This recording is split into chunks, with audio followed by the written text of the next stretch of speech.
జీవితంలో ప్రతిరోజు క్రితం రోజు కన్నా కాస్తో కూస్తో ఎక్కువ విషయాలు నేర్చుకుంటూ ఉండాలి. బహుమతి వచ్చినప్పుడు వచ్చే అనుభవం కంటే బహుమతి రాలేదు అనే బాధతో వచ్చే అనుభవం చాలా గొప్పది. ఆ అనుభవం కోసమైనా పోటీల్లో పాల్గొనటం ఉత్తముని లక్షణం. పరాధీనత కోరికల్ని సృష్టించుకుంటూ వాటికి లొంగిపోతుండటం, వాటిని నెరవేర్చుకోవాలని తాపత్రయపడటం ఒక విధంగా మానసిక పరాధీనతే. కొందరు వ్యక్తులు గాని కొన్ని వస్తువులు గాని దగ్గర లేకపోతే బ్రతకలేమనుకోవటము కూడా పరాధీనతే. వ్యక్తుల మీద వస్తువుల మీద మానసికంగా ఆధారపడటమే సమస్యల్ని సృష్టిస్తుంది, మనశ్శాంతి లేకుండా చేస్తుంది. హృదయానికి గాయం తగిలినా, అంతులేని వేదనలో బాధ పొంగి పొర్లినా, కడుపులోన పేగులు ఆకలి అంటూ మొరపెట్టుకున్నా గమ్యాన్ని చేరే వరకు ఆగకు. ఒక మనిషిని ఓడించటం చాలా సులభం, కానీ ఒక మనిషి మనస్సు గెలవటమే చాలా కష్టం. మనిషి పతనానికైనా పాపానికైనా కారణం భయమే. విజయం సాధించిన వ్యక్తిగా కాదు, విలువలు కలిగిన వ్యక్తిగా ఎదగటానికి ప్రయత్నించు.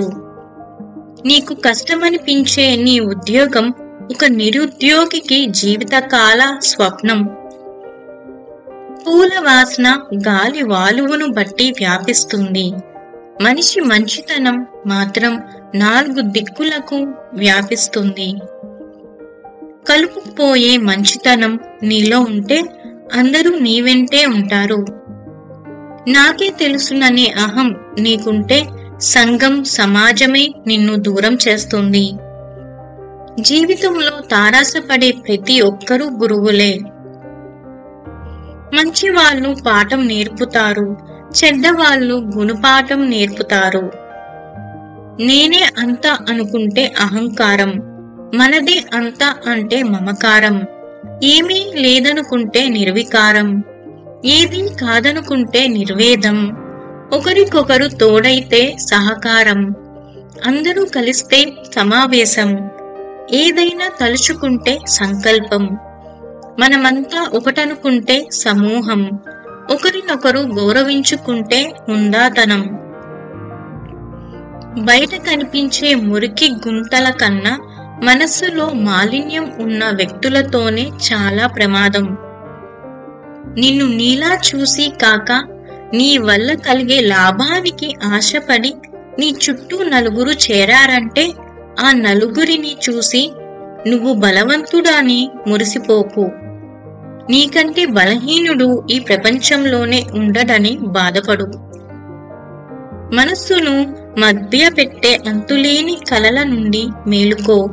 నిరాశ నిస్పృహలతో నిండిన చీకటి నిషీది నుండి మేలుకో. గమ్యం లేని గమనం నుండి మేలుకో. అర్థం లేని వ్యర్థల నుండి మేలుకో. కోపమనే వృధాభరిత కష్టం నుండి మేలుకో.